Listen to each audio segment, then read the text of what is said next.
মথুরা। ওই কোহলি ভাই, আপনি বিশ্বকাপ খেলা বাদ দিয়ে ইহানে কি সাপরি পোলা বাইনে মধ্যে টিকটক বানাইতেছেন? চলেন বিশ্বকাপ খেলতে হবে না।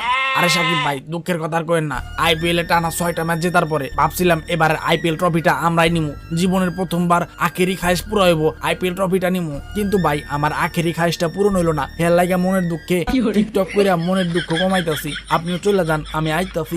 ওই কোহলি ভাই, আপনি চিন্তা করেন না, আইপিএল ট্রফি পার নাই তো কি হয়েছে, এবার আপনি ইন্টারন্যাশনাল ট্রফি লয়ে যাবেন। চলেন আমেরিকা যাই। আর যাব না আমেরিকা।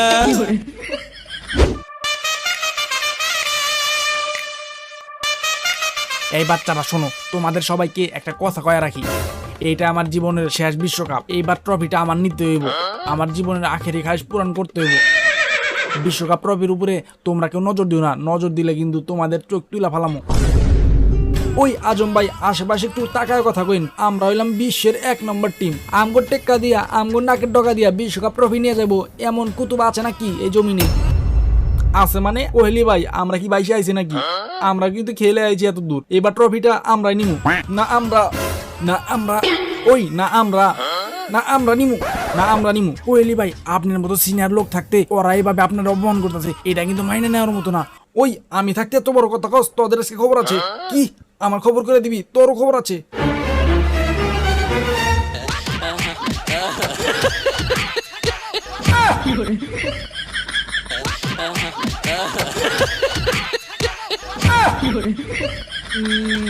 এইটাই তো চাইছিলাম, সবাই মারামারি করবো, এর পাক দিয়া ট্রফিটা বাংলাদেশে লইয়া যাবো। এইটাই শেষ এবং একমাত্র বুদ্ধি বাংলাদেশের বিশ্বকাপ জেতার।